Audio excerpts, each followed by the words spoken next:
How Brave Walter Hunted Wolves by Andrew Lang.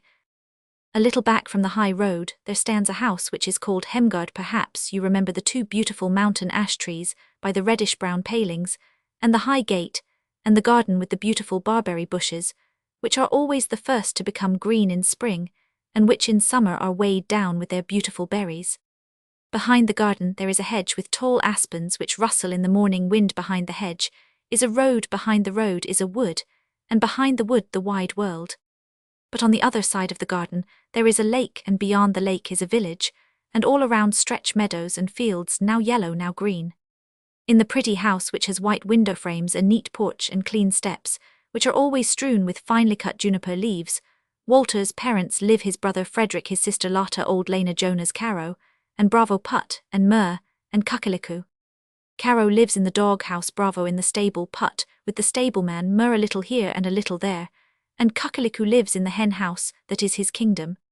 Walter is 6 years old, and he must soon begin to go to school. He cannot read yet, but he can do many other things. He can turn cartwheels, stand on his head, ride seesaw, throw snowballs, play ball, crow like a cock, eat bread and butter, and drink sour milk, tear his PG-68 trousers, wear holes in his elbows, break the crockery in pieces, throw balls through the window panes, draw old men on important papers, walk over the flower beds, eat himself sick with gooseberries, and be well after a whipping. For the rest, he has a good heart, but a bad memory, and forgets his father's and his mother's admonitions, and so often gets into trouble and meets with adventures, as you shall hear. But first of all I must tell you how brave he was, and how he hunted wolves. Once in the spring, a little before midsummer, Walter heard that there were a great many wolves in the wood, and that pleased him. He was wonderfully brave when he was in the midst of his companions, or at home with his brothers and sister. Then he used often to say, "One wolf is nothing, there ought to be at least 4. When he wrestled with Klaas Bogenstrom or Frithioff Waderfelt, and struck them in the back, he would say, "That is what I shall do to a wolf." And when he shot arrows at Jonas, and they rattled against his sheepskin coat, he would say, "That is how I should shoot you if you were a wolf." Indeed, some thought that the brave boy boasted a little, but one must indeed believe him, since he said so himself. So Jonas and Lena used to say of him, "Look, there goes Walter, who shoots the wolves," and other boys and girls would say, "Look, there goes brave Walter, who is brave enough to fight with 4. There was no one so fully convinced of this as Walter himself, and one day he prepared himself for a real wolf hunt. He took with him his drum, which had holes in one end since the time he had climbed up on it to reach a cluster of rowan berries, and his tin sabre, which was a little broken, because he had with incredible courage fought his way through a whole unfriendly army of gooseberry bushes. He did not forget to arm himself quite to the teeth with his popgun, his bow, and his air pistol. He had a PG-69 burnt cork in his pocket to blacken his mustache, and a red cock's feather to put in his cap to make himself look fierce. He had besides in his trouser pocket a clasp knife with a bone handle to cut off the ears of the wolves, as soon as he had killed them, for he thought it would be cruel to do that while they were still living. It was such a good thing that Jonas was going with corn to the mill, for Walter got a seat on the load while Caro ran barking beside them. As soon as they came to the wood, Walter looked cautiously around him to see perchance there was a wolf in the bushes, and he did not omit to ask Jonas if wolves were afraid of a drum. "Of course they are, that is understood," said Jonas. Thereupon, Walter began to beat his drum with all his might while they were going through the wood. When they came to the mill, Walter immediately asked if there had been any wolves in the neighborhood lately. "Alas, yes," said the miller, "last night the wolves have eaten our fattest ram there, by the kiln not far from here." "Ah," said Walter, "do you think that there were many?" "We don't know," answered the miller. "Oh, it is all the same," said Walter. "I only asked so that I should know if I should take Jonas with me. I could manage very well alone with 3, but if there were more, I might not have time to kill them all before they ran away. In Walter's place, I should go quite alone. It is more manly," said Jonas. "No, it is better for you to come too," said Walter. "Perhaps there are many." "No, I have not time," said Jonas, "and besides there are sure not to be more than 3. Walter can manage them very well alone."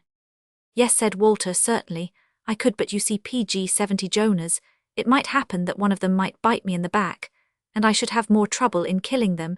If I only knew that there were not more than 2, I should not mind, for then I should take one in each hand, and give them a good shaking like Susanna once shook me." "I certainly think that there will not be more than 2, said Jonas. "There are never more than 2 when they slay children and rams. Walter can very well shake them without me." But you see, Jonas, said Walter, if there are two, it might still happen that one of them escapes and bites me in the leg, for you see I am not so strong in the left hand as in the right. You can very well come with me, and take a good stick in case. There are really two. Look, if there is only one, I shall take him so with both my hands, and throw him living onto his back, and he can kick as much as he likes. I shall hold him fast. Now when I really think over the thing, said Jonas, I am almost sure there will not be more than one. What would two do with one ram? There will certainly not be more than one. But you should come with me all the same, Jonas, said Walter. You see, I can very well manage one, but I am not quite accustomed to wolves yet, and he might tear holes in my new trousers. Well, just listen, said Jonas, I am beginning to think that Walter is not so brave, as people say. First of all, Walter would fight against 4, and then against 3, then 2, and then 1, and now Walter wants help with 1. Such a thing must never be. What would people say? Perhaps they would think that Walter is a coward.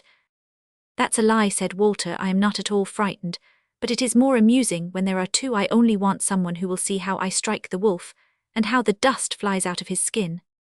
PG 71. Well, then Walter can take the miller's little Lisa with him.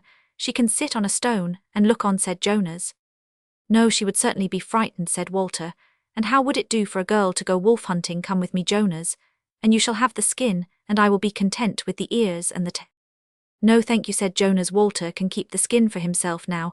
I see quite well that he is frightened. Fie, shame on him. This touched Walter's pride very near. I shall show that I am not frightened, he said, and so he took his drum, saber, cark's feather, clasp knife, pop gun, and air pistol, and went off quite alone to the wood to hunt wolves. It was a beautiful evening, and the birds were singing in all the branches. Walter went very slowly, and cautiously at every step. He looked all round him to see if perchance there was anything lurking behind the stones. He quite thought something moved away there in the ditch. Perhaps it was a wolf. It is better for me to beat the drum a little before I go there, thought Walter. Brrrr, so he began to beat his drum. Then something moved again. Caw. Caw. A crow flew up from the ditch. Walter immediately regained courage.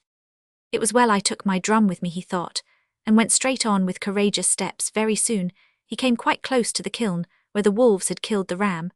But the nearer he came, the more dreadful he thought the kiln looked. It was so grey and old. Who knew how many wolves there might be hidden there? Perhaps the very ones which killed the ram were still sitting there in a corner. Yes, it was not at all safe here, and there were no other people to be seen in the neighbourhood. It would be horrible to be eaten up here in the daylight, thought Walter to himself, and PG 72.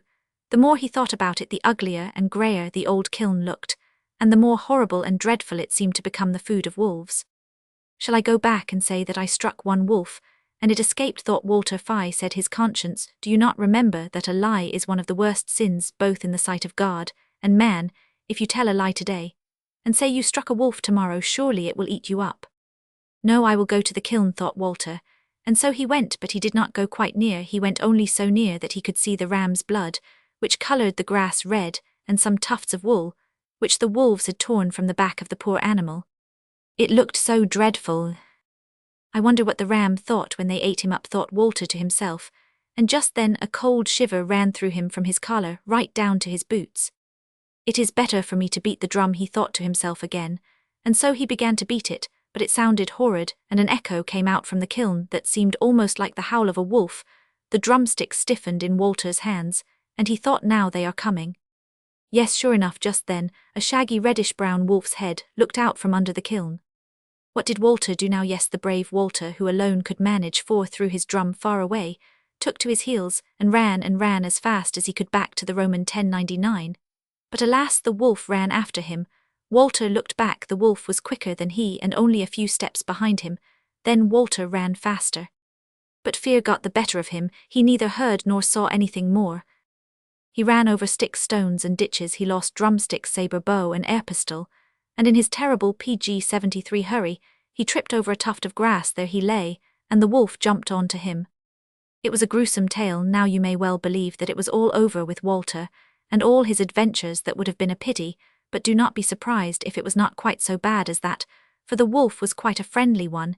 He certainly jumped on to Walter, but he only shook his coat and rubbed his nose against his face, and Walter shrieked. Yes, he shrieked terribly. Happily Jonas heard his cry of distress, for Walter was quite near the mill now, and he ran and helped him up. What has happened? He asked. Why did Walter scream so terribly?